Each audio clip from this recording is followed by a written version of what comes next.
All right, so we're in this series called Uncommon Influencers, and if you've been tracking the whole time, we're walking through the book of Nehemiah. Nehemiah was an extraordinary leader, and the reason he was such an extraordinary leader, and the reason I love the book of Nehemiah, in fact, it's my favorite book in all of the Old Testament. I've read tons of books on the book of Nehemiah. I have listened to tons of sermon series. In fact, to some degree, this entire series is kind of a compilation of some of my favorites, because you know how it is. Once you've heard a lot and read a lot, none of the thoughts that you have are terribly original. It's all just stuff that you're like, man, that was just so helpful or insightful. But what was incredible about Nehemiah is he was just a great leader. When you read the book, there is no crazy, wild, otherworldly, unearthly kind of presence that happened in a significant way. In other words, no angel came down, no crazy miracle happened. Nehemiah was burdened for the city of Jerusalem because the city of Jerusalem was lying in ruins, basically, with no walls. There was a lot of backstory that got them to that point, but simply to say that the nation of Israel, which was the God squad in the Old Testament, had been fairly unfaithful. Eventually, God said through a number of prophets that if you don't turn around, you're going to pay the consequence. If you don't turn around, it's not that I hate you, it's not that I don't like you, it's not the fact that I just, am wanting to take out my anger. It's as a loving parent. If a kid continues to disobey, at some point, the most loving thing you can do is to discipline the kid, right? And it's not because you don't love them. It's because I keep telling you, man, if you touch that stove, you're going to get hurt. If you touch that stove, you're going to get hurt. And eventually, you keep getting close to that stove, and I'm going to put you in timeout. And it's not because I don't love you. It's because I don't want you to burn your stinking hand off, right? And so God would allow the nation to basically be put in timeout through a Babylonian exile. Persians came in. They said, you can now go home. But the entire city had been destroyed in this exile. So Nehemiah is a leader who sees a functional problem of the city. The functional problem of the city, that its walls were in ruins. And the problem with a city with no walls, or the city with no walls, had no protection. On the other side of it, a city with walls was somewhat of a militarized city. And so Nehemiah sees this as vital. If the city of Jerusalem is ever going to be inhabitable again, it has to have walls. And so Nehemiah embarks on this journey to help rebuild and lead the charge in building the wall around Jerusalem. Now, here's why that's significant. Because for most of us, we live life in the normalcy of no extra spiritual, crazy, angelic intervention that happens, right?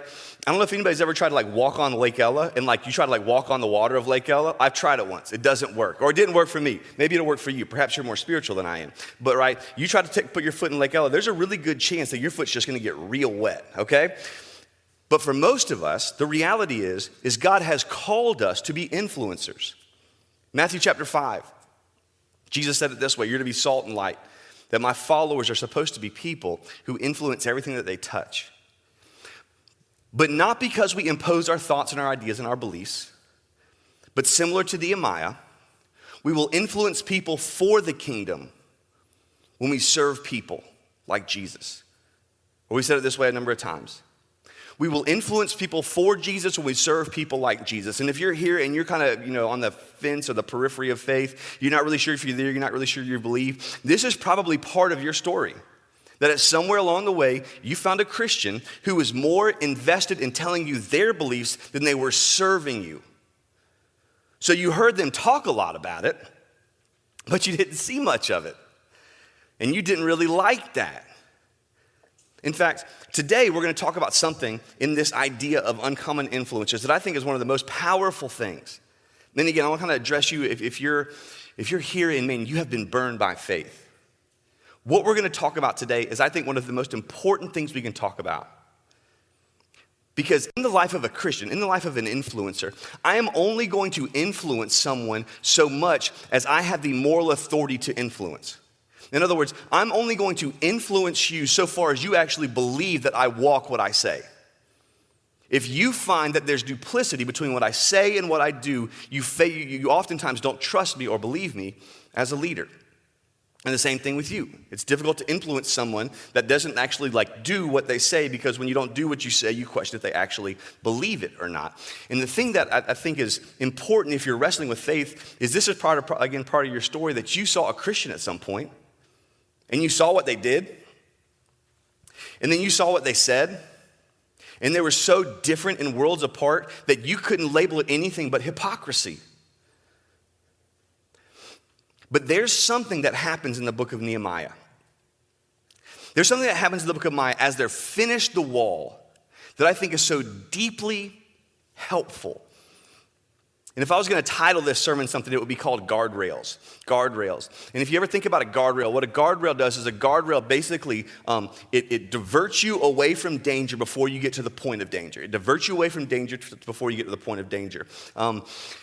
I got a buddy, and I've never actually ran into a guardrail, okay? So let me just say that I'm a good driver. If you've run into a guardrail, just drive somewhere other city. But I got a friend, and his name's Stu, and he was living in California, and he was kind of, in the early 20 stage of life, and he was driving, and they did, the really smart thing, which is we got to drop a friend off, I think, at the airport, and so we're going to stay up all night. And then we're going to drive on the interstate. So you can see kind of where this is going. So he was up late at night, and he was driving down the interstate. And as he was going, and they had the car full of people, and people started to kind of fall asleep. And that's like, oh yeah, dude, we're going to stay up, and I'm going to stay up with you. And then inevitably, no one stays up with you, right? And then your eyes start to get heavy, but you don't want to admit it. And your eyes start to get heavy, but you don't want to admit it. And he's like, I didn't even realize that all of a sudden I started to fall asleep at the wheel. Road was pretty empty at that point in time. And all of a sudden, as the car goes over, it just starts to hit this guardrail. It boom, all of a sudden it woke him up. And he panicked and he slammed on the brakes, and they looked around, and everybody in the car just woke up. Everybody's screaming. No one knows what's going on. Everybody's totally disoriented. But the reason for a guardrail is because if the guardrail had not been there, then he would have faced a lot of danger.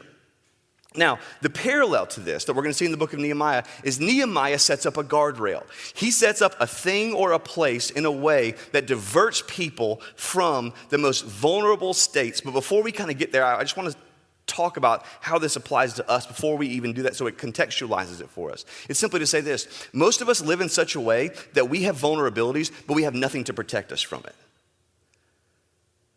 We don't live with a lot of guardrails morally. We don't live with a lot of guardrails financially. We don't live with a lot of guardrails spiritually. And oftentimes the world will kind of try to put some, the culture will kind of put some guardrails around for us, which are more often than not supremely unhelpful. So let me give you a couple ideas of guardrails. Financially, the world, it's just, kind of spend. Most of what you earn is for your consumption. So earn and spend, and don't go too far into debt. Only take on debt so far as you need to. But no one will talk about how much is a need to. Another guardrail, sexually, is wait until you're ready. I'm not going to ask you to raise your hand if you have heard that advice, because we all have, right? Wait until you're ready. And isn't this true that, well, I don't know if this is true or not. I have to believe that was a lady who came up with that advice. And not that that's a bad thing. What I mean is there's no chance that a dude said that, because if the dude said wait till you're ready, most dudes are like, dude, I was born ready, right? Ask any 13-year-old boy, they're like, yeah, I think I'm ready, let's go. So anyways, a little bit of vulnerability there. The reality is we have areas of our life, we have areas professionally, we have areas relationally, we have areas spiritually that for many of us, we don't have guardrails in our life. And in fact, this is true no matter how old you are, no matter what you believe about Jesus. If you think about the biggest mistake you ever made, there's a really good chance, if I just said, okay, close your eyes and think about the biggest mistake that you wish that you could take back. There is a good chance, if there was a guardrail in place in your life, you would have avoided the most difficult and painful thing that you wish you could take back. Well, so Nehemiah in chapter 7 has just finished building the wall. Chapter 7, verse 1. He says, now when the wall had been built, so at this point, the entire wall had been built around them. He starts to appoint people. He said, the wall had been built, and I had set up the doors, and the gatekeepers, the singers, and the Levites had been appointed. So he starts to appoint some people. He says, and I gave my brother Hananiah, and Hananiah, not to be confused, because I can see where that would be confusing, the governor of the castle, charge over Jerusalem. For he was a more faithful and God-fearing man than many. And I said to them, in other words, and here's what I want you to do. Here's what I want you to know, verse 3. Let not the gates of Jerusalem be opened until the sun is hot. Now, I know everybody's like super fluent with what happened with gates in the Old Testament. But for those of us who perhaps maybe aren't, let me kind of break this down a little bit. Gates were opened as soon as the sun came up. Basically, gates were opened as soon as the sun came up. And the thing with walls, again, the thing with gates is the gates and the walls protected you from outsiders, from intruders, from warring nations and cities and people. And here's what Nehemiah knew, because here's what happened in verse 4, is he said, the city was large, but the people were few. The city was large, but the people were few. You see, all the people who had built the wall had now gone home. They had gone home to their other places, their other spaces, the surrounding counties. But in the city of Jerusalem, it was kind of like a ghost town. And so Nehemiah sees this and recognizes this and says, we have done a great work in building the wall, but this city is now incredibly vulnerable. In the most vulnerable times for the city was the first thing in the morning and late in the evening when the gates were normally still open. And so Nehemiah sees this and says, okay, here's a place of vulnerability. Let me actively place something between that vulnerability and the actual catastrophic thing that could happen. Let me place a guardrail between this actual action, our place of greatest threat, and what could happen. This is what he says. He said, I said to them, let not the gates of Jerusalem be open until the sun is hot. And while they're still standing guard, let them shut the bars. Appoint from among them the inhabitants of Jerusalem, some at their guard posts and some in the front of their homes. Now, here's what's interesting I find about this, is what Nehemiah does is Nehemiah sees the place of vulnerability and calls that out. He says, okay, so this is going to be for us our biggest place of vulnerability. This is going to be for our city my biggest place of vulnerability. And so here's what I'm going to do. I'm going to create guardrails and I'm going to create people that make sure those guardrails are enforced. I'm going to create guardrails and people that make sure those guardrails are enforced. In other words, I'm not just going to be okay with saying I need a guardrail, okay, open this, but I want people who actually are living in Jerusalem, people who have a stake at the game, to be the ones who are making sure this happens. And Hananiah, whatever, I want you to actually be there when these gates are opening and closing, because this is our place of greatest vulnerability. So let me pause and ask this question. For you, what's your greatest place of spiritual vulnerability?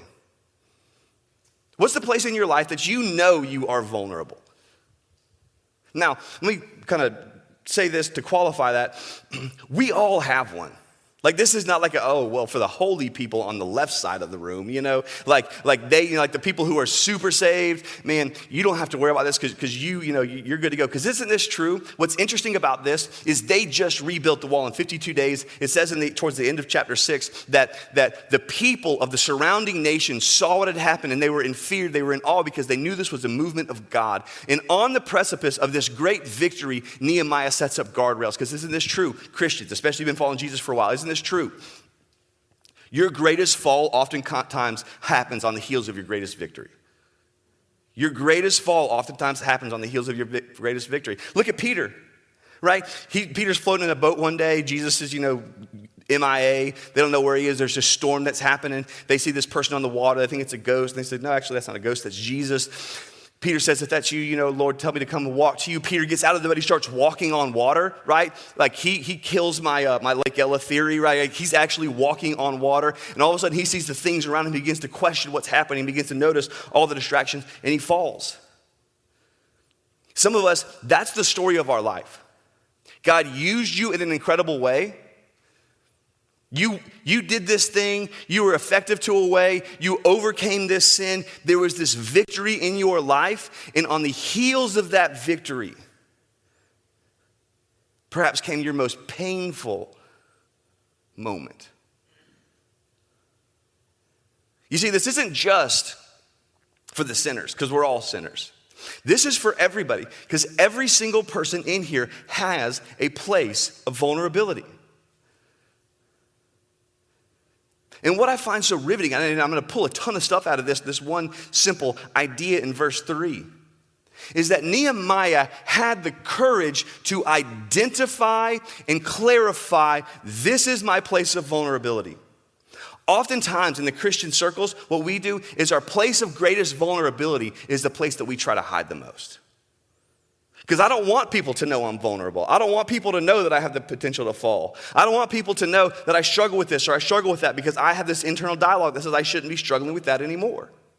I shouldn't be in debt like I am. I shouldn't, be looking at that on the computer. I know that at the end of the day, a person like me should be praying more. A person like me should be reading more. I know at the end of the day, a person like me shouldn't have the debt that I have. I know a person like me who follows Jesus shouldn't be doing X, Y, or Z, or should be doing ABC.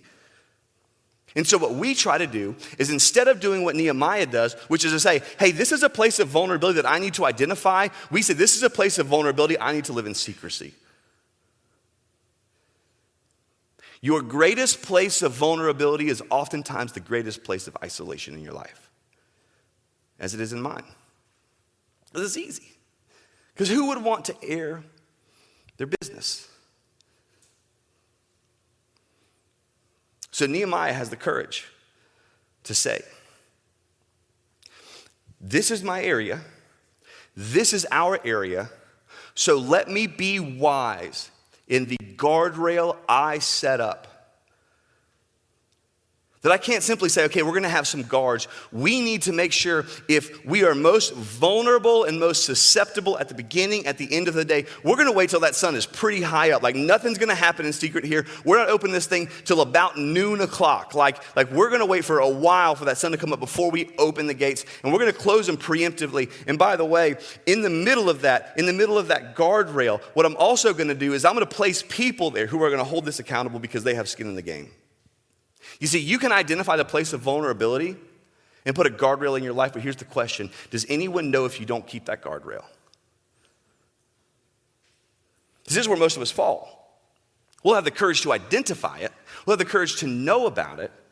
But on the other side of that, is there anybody that's shining a light in that area saying, I want to make sure this happens in your life? And not because they're trying to be a weirdo, not because they're trying to be overly invasive, but the reality is if we don't set up people in our lives of places of accountability that are there when we are healthy, we will not ask for it when we're not.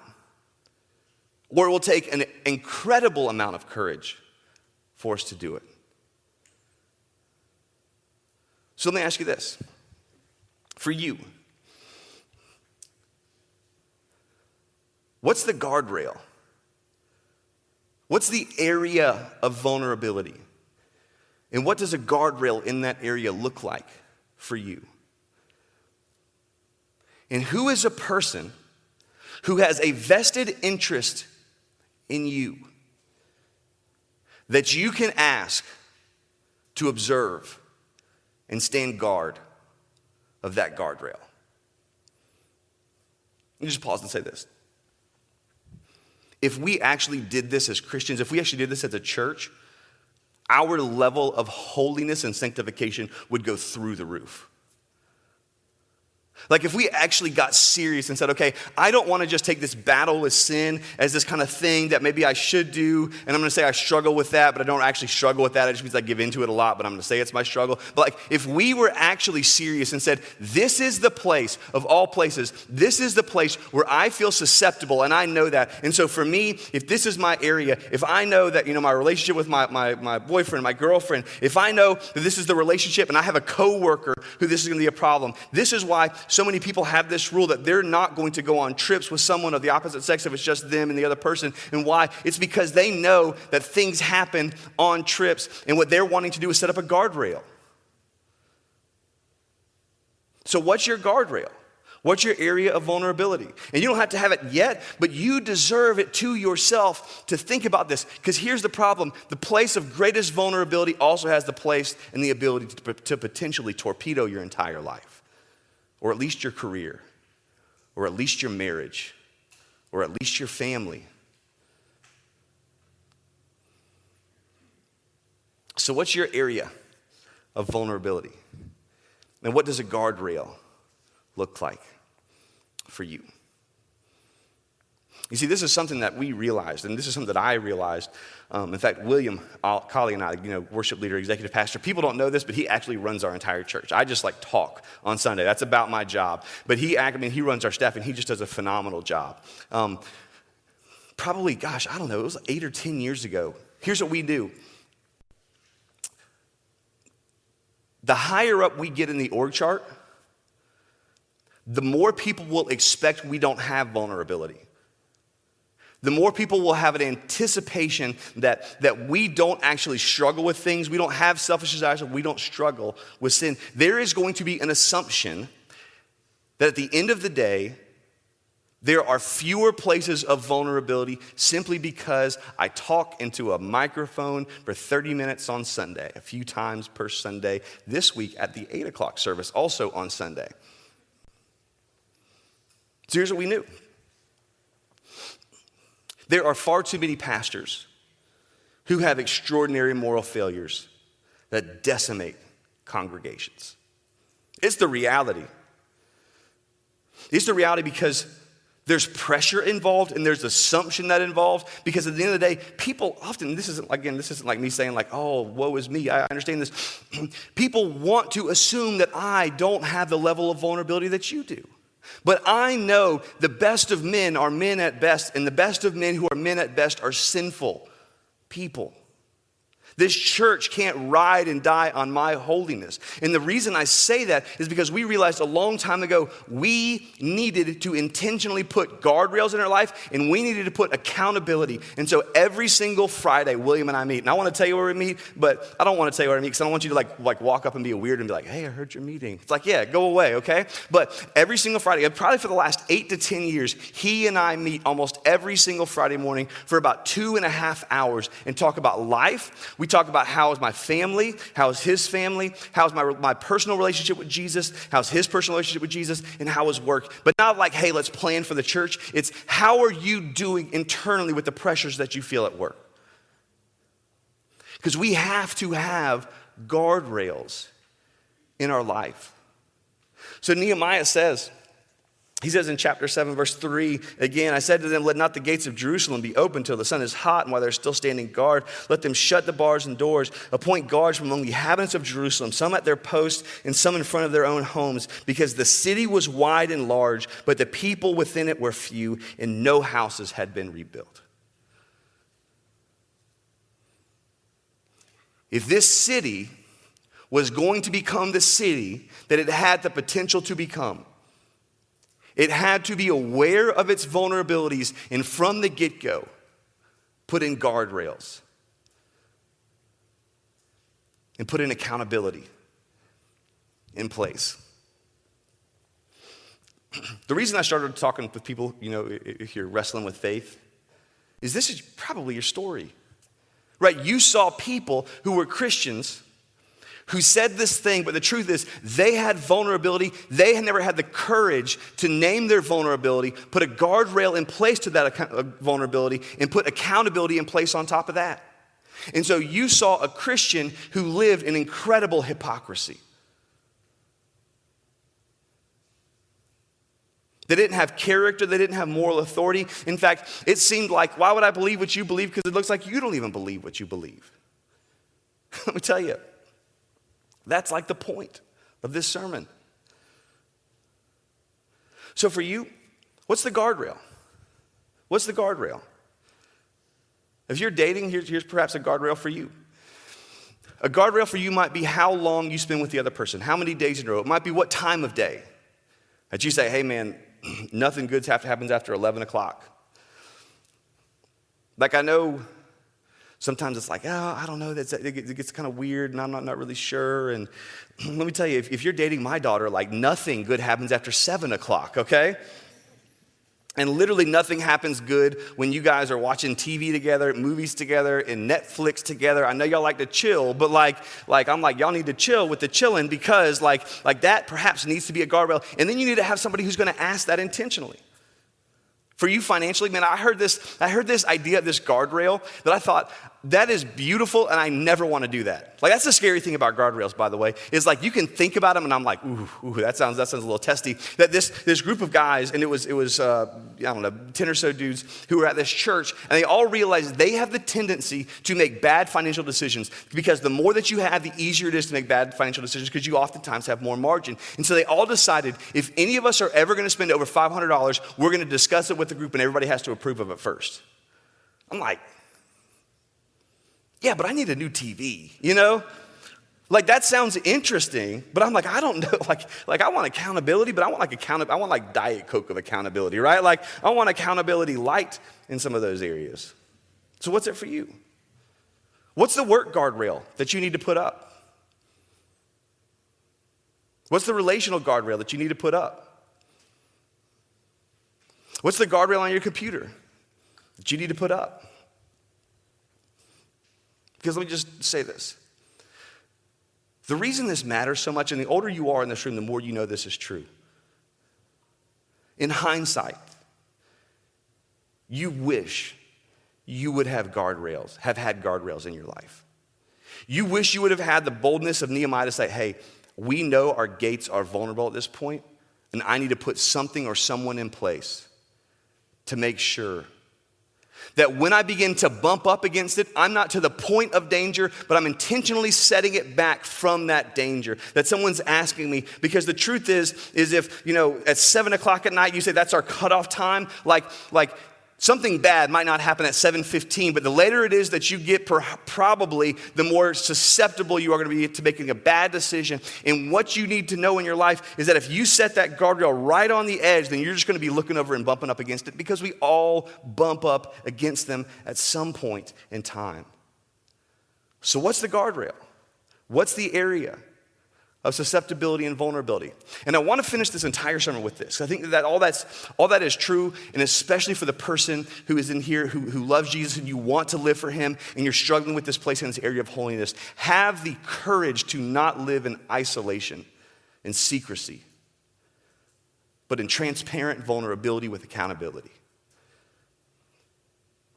But maybe for you, the reason that you're here is because you maybe had a guardrail, or you didn't, and you flew straight through that sucker. I mean, the reality of your life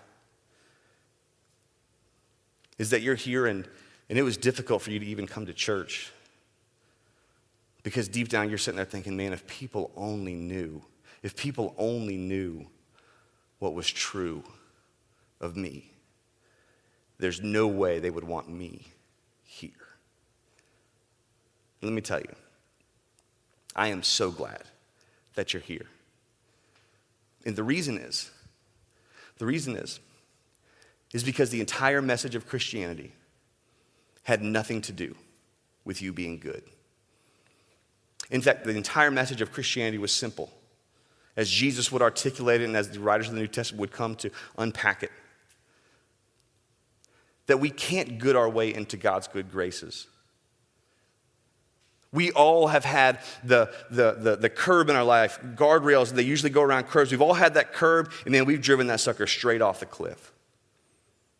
And you've got the scars and the bruises to show for it, and you don't want to tell anybody about it. And let me just tell you, the truth of Jesus is Jesus was a person who came not so that we would be good people, but because of the fact that we aren't. Because we've all blown through those curbs in our life, and we've all just driven it straight off a cliff at some point in time. And the reality is that Jesus died on the cross not to make us better people, but to make us forgiven people, for the realization that we are innately sinful. We all sin. We have all fallen short. We have all driven the car off of the cliff. But the reality is God knew that, God saw that, and God did not expect us to be perfect drivers.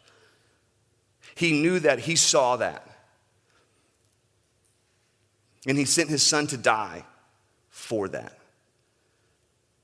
In fact, it was because of the fact that we aren't good people that Jesus died on the cross to forgive us. But here's the transition you have to make. It's not being good that gets you to the point of salvation. It's the realization that I'm not good, only God is good, and that for me to be reconciled to God, I can't be a good enough person. It's only by Jesus. But perhaps Perhaps you have been reconciled to God, and now God's calling you to not drive your car off a cliff again. You see, let me just deviate a little bit as we're into this thing. Man, from time to time in churches get like the reputation of being kind of sketchy. I don't know if you know that or not. But they do. And every time we kind of tend to get the label of being like a sketchy church and people are just kind of doing whatever with whomever, wherever, like there's something inside of me that loves that. And not that I love that. Not that I want us to be like this weirdly sketchy congregation. In fact, I want us to be the opposite, a very holy congregation. But here's what I love. There are people who are wrestling with faith. There are people who we know every Sunday, man, you're walking in, especially 8 o'clock tonight, right? There's going to be some people that perhaps walk in like a little tipsy, right? And our goal is not to say, okay, yeah, so people come in like there's this dude back row, he's kind of a little bit hammered, like, well, what should we do about that? And I'm like, okay, is he being disruptive? No, good, let him go. Because here's what I know. I want you to walk in like that, but I don't want you to stay like that. Jesus doesn't expect you to be anything different when you walk in the door. He does not expect you to be a good, clean, moral, healthy person when you walk in the door. He redeemed us because we are not, but then he calls us from that. In other words, I'm okay if you walk in the door like that. I just want you to realize that God has called you to more. And so don't you dare minimize the value of your life by staying there. God has gifted you, called you, wired you, created you to do something extraordinary for him. And he has redeemed us out of our lack of guardrails and driving our cars off the cliff, and for some of us repeatedly. Don't let that keep you from God, but as you realize God loves you in spite of that and because of that and has called you his son and his daughter,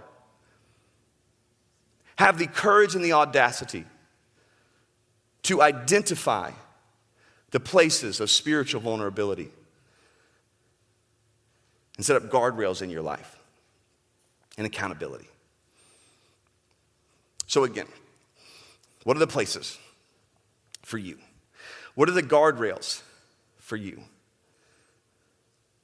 And who's the person that you can ask?